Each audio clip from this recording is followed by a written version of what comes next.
Oi, pessoal, tudo bem com vocês? Meu nome é Juliana Fiorese, sejam todos bem-vindos ao meu canal.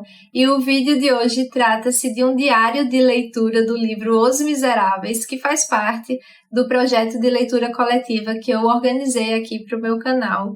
E se você está chegando agora e ainda não sabe do que se trata esse projeto, eu sugiro que vá lá na descrição desse vídeo e acesse o link da playlist que eu montei e que tem todos os vídeos que já saíram sobre o projeto.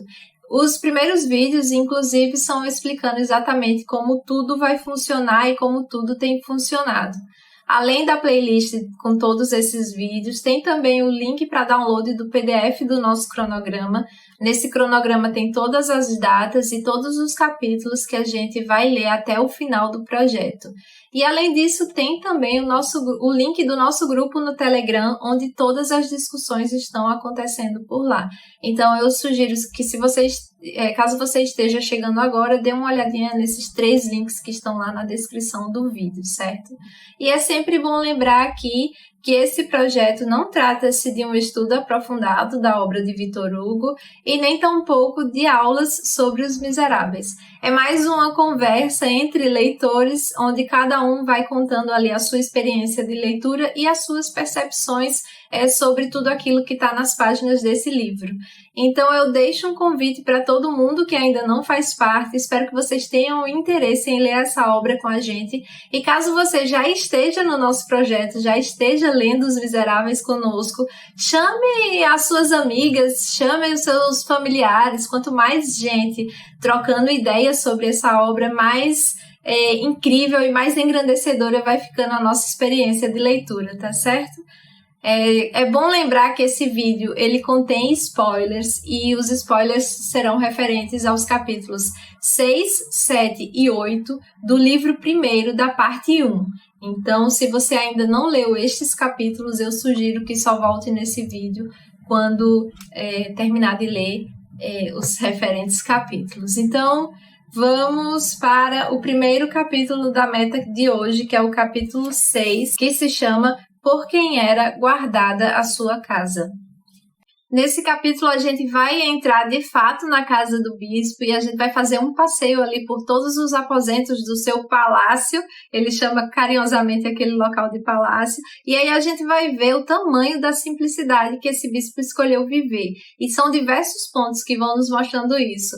Fala que todos os móveis e todos os objetos estão desgastados pelo tempo. Tem uma cortina lá que tinha um rasgão no meio e para não ter que comprar uma outra, ele pediu para Madame Magloire fazer uma costura. Essa costura ficou com formato de cruz e de vez em quando o bispo para e fica admirando aquele remendo e dizendo, oh, que maravilha. Tem também outra coisa que me chamou a atenção, é uma cadeira que tem lá na casa do bispo, que ela não tem uma das pernas e ele nem joga fora e nem compra uma outra e usa aquela mesmo, só que para usar essa cadeira ele tem que encostar sempre essa cadeira na parede para que ela não caia, enfim. Tem diversas coisas que vão mostrar realmente a simplicidade da casa do bispo.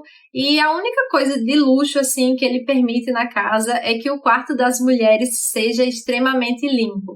Ele diz que esse é um luxo que não vai alterar nada na vida dos pobres, então pode ter ali dentro daquela casa. E tem um fato engraçado que ele meio que improvisou um altar na sua capela com algumas coisas velhas assim. Ele até cobre com um pano para não chamar muita atenção e para esconder aquilo, mas ele gosta daquele altar dele daquele jeito, simplesinho.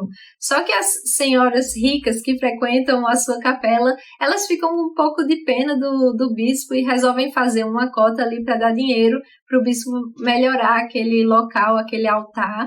Ele, de bom grado, pega o dinheiro, mas como a gente já conhece o bispo Myriel, ele não fica com dinheiro, ele não melhora o seu altar, ele simplesmente pega o dinheiro e distribui para os pobres.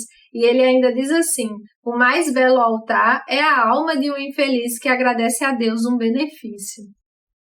E aí os únicos objetos de valor mesmo que tem lá na casa do bispo, ele herdou da sua família do passado, que são 6 talheres de prata e uma concha de sopa de prata também. Quem gosta muito desse material é Madame Magloire, e toda vez que eles vão fazer alguma refeição, ela gosta de espalhar os talheres pela mesa e ela fica admirando aquilo.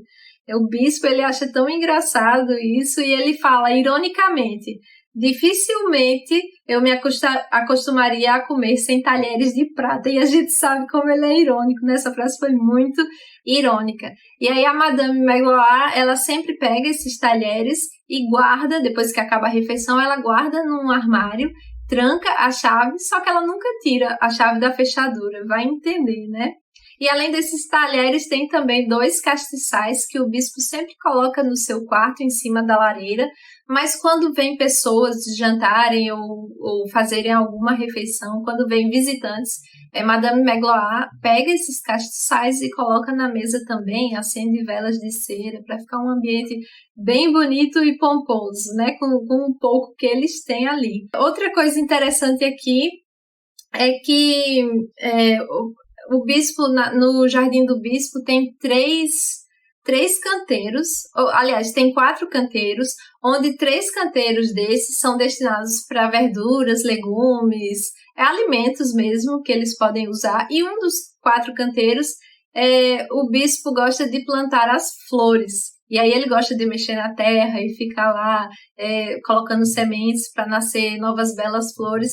E a Madame Magloire, certo dia, chegou para ele com um pouco de malícia e perguntou: Ô bispo, já que você gosta de aproveitar tanto tudo, por que a gente não coloca verduras e legumes, salada? Ela fala saladas nesses canteiros. Vai ser de uma utilidade maior. Aí o bispo fala o seguinte, a resposta do bispo: Madame Magloire, respondeu o bispo, a senhora está muito enganada. O que é belo é tão útil como o que é simplesmente útil. E acrescentou depois de uma pausa, talvez até mais. E aí isso me lembrou de uma frase que eu adoro, de Roger Scruton, num documentário que ele fez sobre a importância da beleza, e a frase é o seguinte: os grandes artistas do passado estavam cientes de que a vida humana é cheia de caos e sofrimento. Mas eles tinham um remédio para isso. E o nome desse remédio era beleza. A bela obra de arte traz consolação na tristeza e afirmação na alegria. Ele mostra que a vida humana vale a pena. E ele fala aqui da obra de arte, mas eu acho que aqui a gente pode transformar na beleza da natureza também, né? Que ela traz consolação na tristeza e afirmação na alegria. E eu lembrei dessa frase assim que eu li essa resposta do Bispo Myriel. Ele diz que, eu vou repetir aqui, porque é muito bonito isso: o belo é tão útil como o que é simplesmente útil, talvez até mais. Eu achei muito interessante. E aí, depois disso, vai falar que o bispo ele sempre deixa a porta de sua casa aberta, seja dia, seja noite. Quem quiser entrar é só empurrar e entra na casa do bispo. No começo, a sua irmã Baptistine e a Madame Magloire ficaram meio com medo, acharam isso estranho, mas depois começaram a se acostumar com essa ideia do bispo. E tem uma coisa muito interessante que eu achei, é que no grupo lá do Telegram a gente estava um dia desses discutindo sobre riscar ou não nos exemplares do livro. O Bispo Myriel, ele é do time das pessoas que gostam de fazer anotações, e o que eu achei interessante que diz aqui é que às vezes ele está lendo um livro, ele faz anotações e às vezes nem sempre essas anotações que ele faz têm a ver diretamente com o que está escrito ali no livro. É como se ele estivesse lendo, aí ele começa a viajar numa coisa e anota, mesmo que não tenha nada a ver com o que ele está lendo. E uma dessas anotações que não tem nada a ver com o que ele estava lendo é justamente uma notinha sobre deixar as portas abertas. E aí ele vai fazer uma comparação com os médicos. Ele diz que nem os médicos podem deixar as portas fechadas e nem os padres podem deixar suas portas fechadas também. Ele diz que tanto médicos quanto padres precisam deixar suas portas abertas a toda hora para os necessitados que chegam. E eu achei muito interessante isso. E aí a gente termina esse capítulo. Aqui no capítulo 7, que se chama Cravate, a gente fica sabendo que tem alguns salteadores perigosos que estão ali pelas redondezas, assaltando capelas, assaltando cidades, e isso tem deixado muito a população com medo, amedrontada. E determinado dia o bispo precisou ir numa das cidadezinhas que ficam lá no alto da montanha, e conforme ele ia subindo, ele passou por uma das cidades onde teve um major que parou ele e falou assim: bispo, não vá mais para cima não, porque lá tem esses salteadores perigosos que estão cometendo vários delitos. E aí o magistrado fala até que é muito perigoso tanto para o bispo quanto para os guardas que teriam que acompanhar o bispo para protegê-lo. E ele fala que é justamente, ele sabe disso, concorda e diz que por ser perigoso para os guardas também, ele diz que prefere ir sozinho. E aí o magistrado ele fica tentando ali convencer o bispo, ele fala: e se os salteadores lhe pararem e tentarem assaltar você? Aí o bispo responde: eu não tenho nada, eles podem vir, eu não vou ter nada para eles levarem. E aí o magistrado: mas eles podem matar você. Aí o bispo não dá importância para a vida dele. E ele fala que as pessoas da cidadezinha, que faz tempo que ele não ia, precisam escutar uma palavra de Deus. E quem sabe até se esses salteadores, por acaso, aparecessem em seu caminho, eles também precisassem de uma palavra de Deus. E aí o bispo segue adiante sozinho. E essa bravura começa a se espalhar por todos os cantos de todas as cidades ali das redondezas.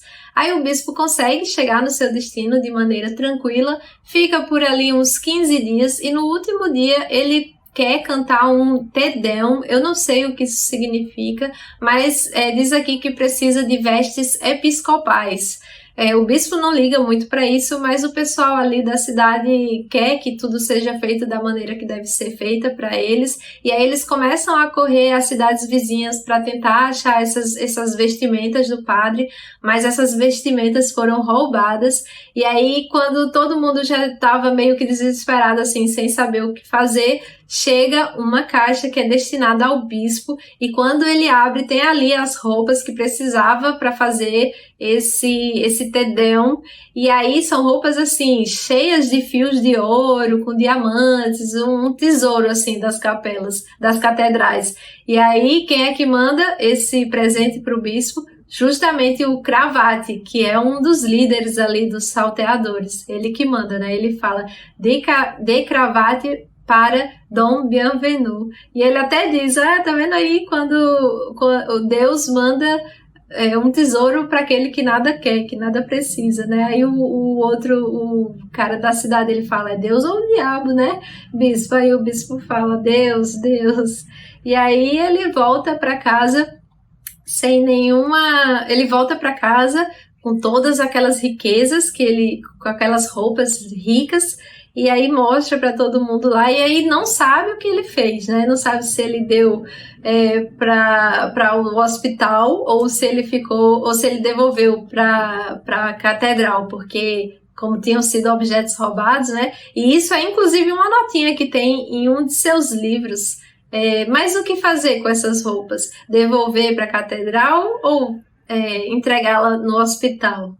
Enfim, aí tem uma coisa que eu não concordei muito com o bispo, mas eu acho que ele fala, quando ele fala assim, nunca devemos ter medo de ladrões ou assassinos, são perigos externos e os menores que existem. Eu não concordei muito com isso se a gente estiver olhando assim na nossa, como cidadãos comuns mesmo, mas eu acho que quando ele fala nunca devemos ter medo, eu não sei, ficou essa dúvida. Se for em relação à visão dos padres, que nunca devem temer ninguém, nem desconfiar de ninguém, aí é outra história. Mas eu, por exemplo, eu tenho muito, muito medo de ladrões e assassinos. Inclusive, eu já presenciei dois assaltos, na verdade, aqui na rua da casa da minha mãe. Teve uma história também de um outro assalto que aconteceu aqui nas redondezas, que assaltaram uma velhinha. Pegaram o que ela tinha, celular, bolsa, e ainda jogaram ela na calçada, ela ficou toda arrebentada. E eu tenho muito medo, eu não consigo ter essa visão do bispo. E ele fala aqui, ó, que importância tem aquele que ameaça a nossa vida ou a nossa fortuna? Preocupemo-nos com o que põe em perigo a nossa alma. Eu tenho medo, eu tenho muito medo. Mas eu acho que ele realmente está falando aqui como padre, né? Que ele até vai dizer mais na frente alguma coisa assim. Que o padre não deve, que do padre não deve existir precaução alguma contra o próximo. O que o próximo faz é permitido por Deus. Mas eu entendi o que ele quis colocar aqui, que ele fala que tem preconceitos e vícios que são como os próprios ladrões e assassinos e que os grandes perigos estão dentro de nós. Eu concordo com isso, só não concordo com que a gente não deve ter medo de ladrões e assassinos. Eu sou muito medrosa, gente, vocês não têm nem noção.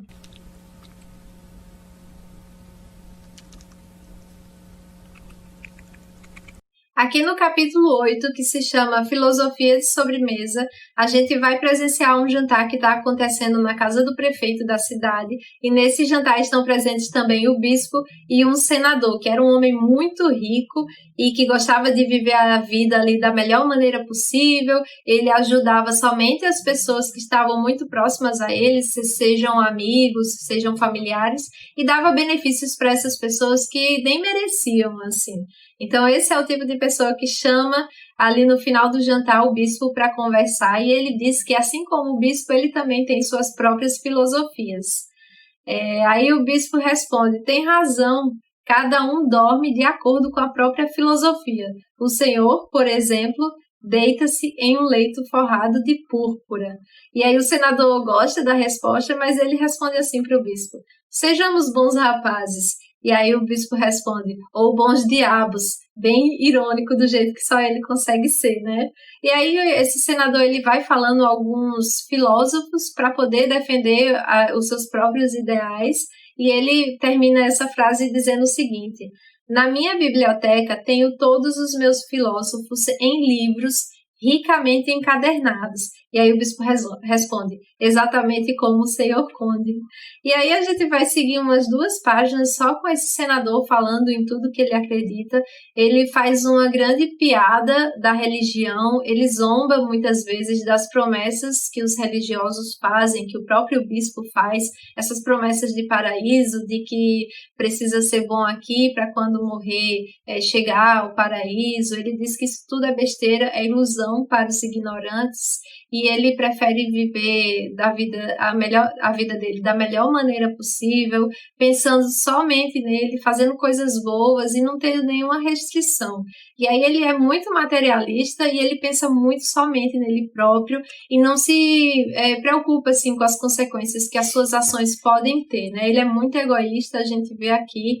Tem coisas que ele vai falando que a gente vai ficando com muita raiva dele, mas aí no final, quando o bispo, quando ele termina, né, todo esse monólogo que ele faz de quase 3 páginas de duração, o bispo bate palmas para ele, ironicamente, e diz assim: eis o que é falar, ele exclama, o bispo. Que coisa excelente e maravilhosa esse materialismo. E aí ele vai dando uma resposta ali que eu só fiquei imaginando. Sabe aquele óculos escuro que tem no meme? Eu vou ver se eu encontro para colocar esse óculos no bispo, porque a resposta dele foi genial. Turn down for what? E essa resposta do bispo foi tão bonita e eu achei tão incrível o jeito que ele encontrou de responder tudo aquilo que o senador tinha falado, né? Todas aquelas besteiras, de uma maneira tão irônica, mas de uma maneira tão simples, assim, tão fina. Ele bate palmas e diz: que maravilha, eis aí alguém que sabe falar, né? Mas aí, de toda a resposta do bispo, teve um trechinho que muito me chamou a atenção, eu vou ler aqui para vocês, que é o seguinte: quem conseguiu encontrar tão admirável doutrina tem a alegria de se sentir irresponsável, de pensar que pode devorar tudo sem se preocupar. E esse trecho, quando eu li esse trecho, eu comecei a pensar em situações do dia a dia mesmo, que eu presencio assim de vez em quando. Eu sei que aqui no livro o senador e o bispo estão falando de duas classes, né, a classe rica e a classe pobre, mas essa frase em específico me chamou a atenção para situações que estão assim mais próximas mesmo de mim. Que é quando as pessoas elas pensam única e exclusivamente em si mesmas e quando elas pensam apenas no benefício próprio, sem nem se preocupar com as consequências de suas ações. E aí eu até anotei esses pensamentos que eu fui tendo quando lia essa frase dele e que são alguns exemplos dessas situações, né, de egoísmo e de fazer as coisas em benefício próprio sem nem se importar com os outros. Um dos exemplos aqui que eu presenciei mesmo por exemplo, eu vou muito nos Correios e lá na frente dos Correios tem um estacionamento. No dia que eu fui lá, esse estacionamento não tinha nenhuma vaga ocupada, assim, ou muito pouco, e uma mulher resolveu simplesmente parar o carro dela na rua, atrapalhando todo o trânsito, e não só isso, ela estava fechando aquelas vagas que estavam ali abertas. Ela simplesmente deixou o carro dela na rua, saiu do carro e foi nos Correios. Gente, eu fiquei tão impressionada com isso. Eu e o meu marido, a gente chama isso de os donos da rua, né? E teve algumas situações que aconteceram no supermercado. Pessoas que pegam algumas coisas, colocam na cestinha, aí pegam essa cestinha e colocam na fila, saem da fila, deixam o seu lugar marcado lá e vão fazer compras, ou seja, atrapalha a vida de todo mundo e me diz se isso não é exatamente o que Victor Hugo fala aqui, que quem conseguiu encontrar tão admirável doutrina tem a alegria de se sentir irresponsável, de pensar que pode devorar tudo sem se preocupar com os outros. Olha, eu fico indignada com isso. Eu fiquei irritadíssima. Eu não sei se aqui eu viajei muito, se eu saí muito do foco do texto, mas se isso aconteceu, eu fui um pouco Bispo Miriel, que às vezes está lendo alguma coisa e faz anotações que não tem nada a ver com a história, né? Me digam aqui nos comentários se eu viajei muito ou se vocês concordam que a gente pode pegar esse trechinho da conversa dele e pensar em situações que a gente vive mesmo presencialmente, assim, no nosso dia a dia. E aí tem outra frase que eu gostei muito, que foi o final da fala dele, que ele disse assim: gente como o Senhor ouviu de sua própria boca, tem filosofia própria, pessoal, rara, refinada, só acessível aos ricos, só que nesse caso dos meus exemplos é acessível às pessoas mesmo que vivem à nossa volta. Outro exemplo que eu lembrei no meu prédio, eu já vi isso acontecer, a pessoa pega o carrinho de compras que tem no prédio, leva as compras para sua casa e deixa o carrinho no elevador. E o elevador lá é pequeno e esse carrinho é grande, então ocupa o maior espaço do mundo, e aí fica aquela dificuldade, a gente tem que tirar o carrinho e deixar lá. A pessoa simplesmente pegou o carrinho, deixou no elevador e seguiu sua vida. Ela poderia ter deixado o carrinho, deixado onde ela encontrou, e aí não ia causar nenhum problema para ninguém, né? Mas esse povo tem, como diz Victor Hugo aqui, ele tem filosofia própria, pessoal, rara, refinada, né? Ironicamente refinada. Boa para todos os gostos, admirável condimento para todos os prazeres da vida. E aí, assim, a gente... ele ainda termina falando o seguinte: mas os senhores são soberanos magnânimos e não acham nada mal que a crença no bom Deus seja a filosofia do povo. É isso, pessoal. Hoje a gente termina aqui nossa meta, né, diária. Espero que vocês tenham gostado do vídeo de hoje. Eu vou pedir que, se você ainda não é inscrito no meu canal, por favor, faça a sua inscrição. Deixe um like aqui nesse vídeo, deixe comentários também do que vocês estão achando desses diários de leitura. Saibam que isso me ajuda bastante. E, além disso, quem quiser apoiar o meu trabalho, Eu tenho uma loja online onde eu vendo as minhas ilustrações e em breve teremos marcadores de páginas com ilustrações de personagens dos Miseráveis. Então eu vou deixar o link da minha loja online aqui na descrição e aí vocês podem apoiar o meu trabalho comprando marcadores de páginas e tem de escritores também. Tenho certeza que vocês vão adorar, são marcadores lindos, feitos com muito amor, como tudo que eu faço por aqui. E além desses marcadores, além da minha loja online, tem também o meu clubinho de papelaria digital, é um projeto que eu tenho no Apoia-se, o link também está aqui na descrição desse vídeo. E além de tudo isso, uma maneira de apoiar o meu trabalho também é comprando os livros que eu coloco na descrição desse vídeo através de um link da Amazon. Quando vocês compram através desses links que eu disponibilizo aqui, a Amazon ela me dá uma pequena comissão e isso não tem nenhum custo adicional para vocês, tá certo? Se inscrevam no canal, deixem o joinha e até a próxima. Grande beijo, tchau, tchau!